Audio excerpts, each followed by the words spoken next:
Hey guys, நல்லா பார்த்தோன்னா global market எல்லாமே பயங்கர வீக்காக இருக்குது. ஆனால் நம்மளோட இந்தியன் மார்க்கெட்டை மட்டும் பார்த்தோன்னா நிஃப்டி, சென்செக்ஸ் எல்லாமே வந்து ஆல் டைம் ஹைக்கு பக்கத்தில் இருக்குது. அந்தளவுக்கு நம்ம மார்க்கெட் வந்து ஃபாலோ ஆகாமல் ஸ்ட்ராங்காக இருக்குது. இப்போ இந்த வீடியோவில் லாஸ்ட் வீக் வந்து நம்ம மார்க்கெட்டில் என்னென்னலாம் நடந்தது, அப்புறம் இந்த வரப்போகிற வீக்கில் வந்து என்னென்னலாம் நடக்கும், என்னென்ன ஈவெண்ட்ஸ் இருக்குது, அப்புறம் முக்கியமாக பார்த்தோன்னா யூஎஸில் யூகேலலாம் இன்ஃப்ளேஷன் டேட்டா, அப்புறம் இன்ட்ரெஸ்ட் ரேட் ஹைக் டிசிஷன், இந்த மாதிரி நிறையா டேட்டா இருக்குது. ஆல்ரெடி யூகேல வந்து இன்ஃப்ளேஷன் ரொம்ப ஹையாக இருக்குது. அப்புறம் யூஎஸில் இன்ஃப்ளேஷனை இன்னும் சரி பண்ணுன்றதுக்காக இன்ட்ரெஸ்ட் ரேட் வந்து தொடர்ந்து ஹைக் பண்ணுவோன்ட்டு ஃபெட்டு சொல்லிட்டு இருக்காங்க. அப்புறம் இந்த மாதிரி நிறையா டேட்டா இந்த வரப்போகிற வீக்கில் இருக்குது. அப்புறம் நம்மளோட மார்க்கெட் அனாலிசிஸ் பற்றி இந்த வீடியோவில் டீட்டெயிலாக பார்க்கலாம்.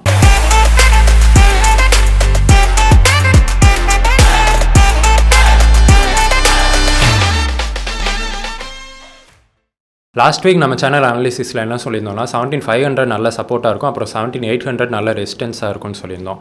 அதே மாதிரி இந்த வீக்கில் வந்து அந்த ரேஞ்சில் நல்லா ட்ரேட் ஆச்சு. நல்லா பார்த்தோன்னா வெனஸ்டே அன்னைக்கு வந்து 17500 கீழே வரையா வந்துட்டு நிஃப்டி வந்து உடனே வந்து 500க்கு மேலே போச்சு, 17500க்கு மேலே போச்சு. அதுக்கப்புறமா தேர்ஸ்டே வரையாவே வந்து 17800க்கு அந்த ரேஞ்சிலே தான் சுற்றிட்டு இருந்தது. ஆனால் லாஸ்ட்டாக ஃப்ரைடே பார்த்தோன்னா 17900க்கு மேலே ஓப்பன் ஆகி, ஆனால் அங்கேருந்து ஃபால் ஆகி இப்போ நிஃப்டியோட க்ளோஸ் வந்து 17833 அந்த ரேஞ்சில் வந்து க்ளோஸ் ஆயிருக்கு. போன வாரத்தில் நிஃப்டியோட மூவ்மெண்ட்னு பார்த்தோம்னா கிட்டத்தட்ட 240 பாயிண்ட்ஸ் வந்து க்ரீனில் க்ளோஸ் ஆயிருக்கு. 1.4% வந்து இன்க்ரீஸ் ஆயிருக்கு. சென்செக்ஸ் பார்த்தோம்னா 640 பாயிண்ட்ஸ் வந்து க்ரீனில் க்ளோஸ் ஆயிருக்கு. அப்புறமா பேங்க் நிஃப்டி வந்து ஒரு நல்ல பிரேக் அவுட் கொடுத்து நல்லா இன்க்ரீஸ் ஆகிட்டு இருக்கு. அப்புறமா முக்கியமாக மிட் கேப் பார்த்தோம்னா மிட் கேப் வந்து தொடர்ந்து ஒரு 12 வீக்ஸாக வந்து ஹைலேயே க்ரீன்லேயே க்ளோஸ் ஆகிட்டு இருக்குது. இந்த வீக்கும் வந்து கிட்டத்தட்ட 2% வந்து இன்க்ரீஸ் ஆயிருக்கு. நிஃப்டியோட க்ளோஸை வந்து வீக்லி பேசிஸில் பார்த்தோம்னா போன ஜனவரி 2022க்கு அப்புறமா இப்போ தான் வந்து 70,800க்கு மேலே அந்த ரேஞ்சில் வந்து க்ளோஸ் ஆயிருக்கு. இதுக்கு முன்னாடி இடையில ஏப்ரல் மந்தில் வந்து 18,000 வரையெல்லாம் போச்சு. ஆனால் அது வந்து அந்த வீக்லி பேசிஸில் பார்த்தோன்னா அது வந்து க்ளோஸ் ஆகலை. ஸோ இது வந்து ஒரு நல்ல பாசிட்டிவாக மார்க்கெட் இருக்குது அப்படின்றத காட்டுது. அப்புறமா லாஸ்ட் வீக் வந்து டேட்டான்னு பார்த்தோன்னா யூரோப் சென்ட்ரல் பேங்க் வந்து போன தேர்ஸ்டே வந்து அவங்களோட இன்ட்ரெஸ்ட் ரேட் டிசிஷன் எடுத்தாங்க. அவங்க வந்து 75 பேசிஸ் பாயிண்ட் வந்து இன்க்ரீஸ் பண்ணியிருந்தாங்க. மார்க்கெட்டோட எக்ஸ்பெக்டேஷன் வந்து 1.25% வந்து இன்க்ரீஸ் பண்ணுவாங்க அப்படின்னு நினச்சிட்டு இருந்தாங்க. பட் கம்மியாக பண்ணியிருந்ததுனால மார்க்கெட் வந்து இப்போ நல்லா க்ரீனில் இருக்குது. அதுக்கப்புறமா பார்த்தோன்னா க்ரூட் ஆயில் வந்து போன வீக்கில் வந்து தொடர்ந்து ஒரு $92 $93 அந்த ரேஞ்சிலே சஸ்டெயின் ஆகிட்டு இருக்குது. இன்க்ரீஸ் ஆகவும் இல்லை, ரொம்ப கம்மியாகவும் இல்லை. இதுவே வந்து ஓரளவு கம்மியாக இருக்கிறதுனால இதுவும் மார்க்கெட்டுக்கு நல்ல ஒரு பாசிட்டிவ் நியூஸாக இருந்தது. அப்புறமா FIDA ஆக்டிவிட்டின்னு பார்த்தோன்னா FI வந்து தொடர்ந்து பையிங்லேயே இருக்காங்க. அது நம்ம மார்க்கெட்டுக்கு வந்து பெரிய பாசிட்டிவாக இருக்குது. லாஸ்ட் வீக்கில் பார்த்தோன்னா FI வந்து 6130 crores வந்து பை பண்ணியிருக்காங்க. அதே இது DI வந்து தொடர்ந்து வந்து ப்ராஃபிட் புக்கிங்லேயே இருக்காங்க. DI வந்து லாஸ்ட் வீக்கில் 352 crores வந்து செல் பண்ணியிருக்காங்க.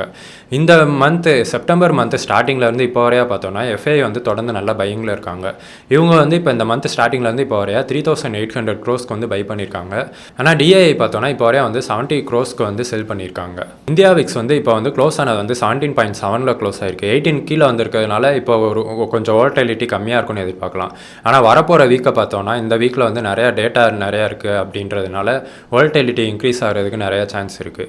அதுக்கப்புறமா க்ரூட் ஆயில் ப்ரைஸும் வந்து நம்ம மார்க்கெட்டுக்கு சப்போர்ட் பண்ணுற மாதிரி $93 இருக்குது. ஒருவேளை இதுவும் இன்க்ரீஸ் ஆனாலும் வாலட்டிலிட்டி இன்னும் ஹை ஆகும்.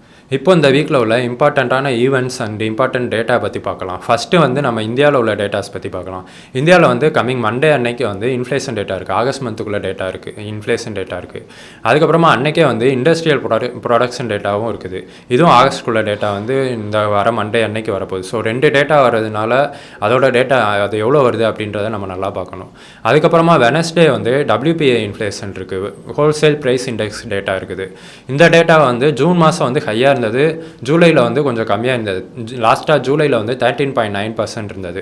ஸோ இந்த மந்த் வந்து ஆகஸ்ட் மந்த் வந்து எப்படி வருது அப்படின்றதையும் பார்க்கணும். ஸ்டேட் டிசிஷன்லாம் இருக்கும் அப்படின்றதுனால இதை ரொம்ப கவனமாக வாட்ச் பண்ணணும். அதுக்கப்புறமா குளோபல் லெவலில் பார்த்தோன்னா மண்டே அன்னைக்கு வந்து யூகேவோட GDP டேட்டா இருக்குது. அதுக்கப்புறமா டியூஸ்டே வந்து US இன்ஃப்ளேஷன் டேட்டா இருக்குது. யூஎஸில் வந்து ஜூனில் வந்து வந்த இன்ஃப்ளேஷன் டேட்டா 40 years கையில் இருந்தது. அப்புறமா ஜூலையில் வந்து கொஞ்சம் கம்மியாக இருந்தது. இப்போ இந்த இன்ஃப்ளேஷன் டேட்டா வந்து எவ்வளோ இருக்குன்றதை பார்க்கணும். அடுத்த டியூஸ்டே அன்னைக்கே வந்து ஒபெக்கோட மந்த்லி ரிப்போர்ட் இருக்குது. இந்த ரிப்போர்ட்டில் வந்து க்ரூட் ஆயிலோட ப்ரொடக்ஷன் வந்து கம்மியாக இருக்கா இல்லை கூடி இருக்கா அப்படின்ற ரிப்போர்ட் வரும்.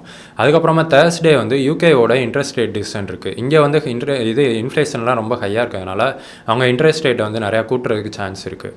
அப்புறமா அன்னைக்கே தேர்ஸ்டே அன்னைக்கே வந்து யூஎஸோட இண்டஸ்ட்ரியல் ப்ரொடக்ஷன் டேட்டாவும் இருக்குது. இந்த டேட்டாவையும் ரொம்ப கவனமாக பார்க்கணும். அப்புறமா ஃப்ரைடே அன்னைக்கு வந்து சைனாவில் இண்டஸ்ட்ரியல் ப்ரொடக்ஷன் டேட்டா இருக்குது. அப்புறம் இந்த வீக் ஃபுல்லாகவே வந்து பார்த்தோன்னா குளோபல்லாகவும் சரி நம்ம இந்தியாவிலையும் சரி நிறையா டேட்டா வர இருக்குது. எல்லாமே இன்ஃப்ளேஷன் அப்புறம் interest rate hike decision industrial production data இந்த மாதிரி நிறையா டேட்டா வரதுனால இதுக்கெல்லாம் வந்து மார்க்கெட் நல்லா ரியாக்ட் ஆகிற சான்ஸ் இருக்குது. ஸோ இந்த வாரம் வந்து நல்லா வோல்டிலிட்டி இருக்கிறதுக்கு நிறையாவே சான்ஸ் இருக்கும். இப்போ இந்த வாரத்துக்கான நிஃப்டி அண்ட் பேங்க் நிஃப்டியோட சப்போர்ட் ரெசிஸ்டன்ஸ் பற்றி பார்க்கலாம். நிஃப்டி வந்து இந்த வாரம் க்ளோசிங் வந்து 17,833 க்ளோஸ் ஆகிருக்கு.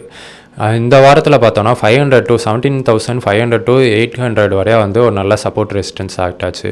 நிஃப்டி இப்போ வந்து கரெக்டாக அந்த 17,800 இந்த ரேஞ்ச் வந்து ரொம்ப நாளைக்கு ஒரு நல்ல ரெசிஸ்டன்ஸ் ஆக்ட் ஆகிட்டு இருந்தது. இதை வந்து இப்போ பிரேக் பண்ணி க்ளோஸ் ஆகிருக்கு. ஸோ நிஃப்டியோட அடுத்த ரெசிஸ்டன்ஸ்னு பார்த்தோன்னா 18,000 வந்து ஒரு நல்ல ரெசிஸ்டன்ஸாக இருக்கும். 18,000 எப்போயுமே வந்து நிஃப்டிக்கு ஒரு நல்ல ரெசிஸ்டன்ஸாக இருக்கும். அதுக்கு மேலே போனாலுமே வந்து அது உடனே வந்து ஃபால் ஆகிருக்கு. அந்த மாதிரி நல்ல ரெசிஸ்டன்ஸாக இருக்கிறதுனால 18,000 ஸ்ட்ராங் ரெசிஸ்டன்ஸாக இருக்குது. அப்புறம் சப்போர்ட்னு பார்த்தோன்னா 17,500 வந்து ஒரு நல்ல சப்போர்ட்டாக இருக்கும். இது வந்து ஓஏ டேட்டா படி பார்த்தோன்னாலுமே இந்த 17,500 அண்டு 18,000 வந்து ஒரு நல்ல சப்போர்ட் அண்ட் ரெசிஸ்டன்ஸ் ஆக்ட் ஆகும். அப்புறம் பேங்க் நிஃப்டின்னு பார்த்தோன்னா பேங்க் நிஃப்டி வந்து நல்ல ஒரு பிரேக் அவுட் கொடுத்து கண்டினியூஸாக மேலே ஏறி போய்கிட்டே தான் இருக்குது. இப்போ வந்து 40,400 அந்த ரேஞ்சில் வந்து க்ளோஸ் ஆகிருக்கு. பேங்க் நிஃப்டியோட அடுத்த ரெசிஸ்டன்ஸ்னு பார்த்தோன்னா இப்போயே 40,500 ஒரு நல்ல ரெசிஸ்டன்ஸாக இருக்கும். அப்புறம் 41,000 இந்த மாதிரி ரெசிஸ்டன்ஸ் இருக்கும். அதை தாண்டி போச்சுன்னா சீக்கிரமாகவே ஆல் டைம் ஹைக் போகிறதுக்கும் சான்ஸ் இருக்கும். அப்புறம் பேங்க் நிஃப்டியோட சப்போர்ட்னு பார்த்தோன்னா 38,700 to 38,800 அந்த ரேஞ்சில் ஒரு நல்ல சப்போர்ட் இருக்கும். அப்புறம் ஓப்பன் இன்ட்ரெஸ்ட்னு பார்த்தோன்னா நிஃப்டியை பொறுத்தவரையா 17,900லையும் 18,000லையும் காலில் வந்து நல்ல ஓப்பன் இன்ட்ரெஸ்ட் இருக்குது. இந்த ரேஞ்சை தாண்டி அதாவது 17,900 18,000 தாண்டி மேலேயே போகாதுன்ற மாதிரி நல்ல ஓப்பன் இன்ட்ரெஸ்ட் இருக்குது. அதுக்கப்புறமா புட் சைடு பார்த்தோன்னா ஸ்ட்ராங்காக எங்கேயுமே ஓப்பன் இன்ட்ரெஸ்ட் இல்லை. 17,000ல் தான் வந்து ஒரு நல்ல ஓப்பன் இன்ட்ரெஸ்ட் இருக்குது. இடையில உள்ள எங்கேயுமே வந்து நல்ல ஒரு ஓப்பன் இன்ட்ரெஸ்ட் இல்லை. அப்புறமா பேங்க் நிஃப்டின்னு பார்த்தோன்னா பேங்க் நிஃப்டி வந்து இப்போ 40,400 ரேஞ்சில் இருக்குது. 40,500லேயே ஒரு நல்ல ஓப்பன் இன்ட்ரெஸ்ட் வந்து காலில் இருக்குது. காலில் ஒரு நல்ல ஓப்பன் இன்ட்ரெஸ்ட் இருக்கிறதுனால இந்த ரேஞ்ச் வந்து நல்ல ரெசிஸ்டன்ஸாக இருக்கும். ஒருவேளை இதை தாண்டி சஸ்டெயின் ஆகுதுன்னா மார்க்கெட் இந்த இடத்துல வந்து ஷார்ட் கவரிங் வரதுக்கான சான்ஸ் இருக்குது.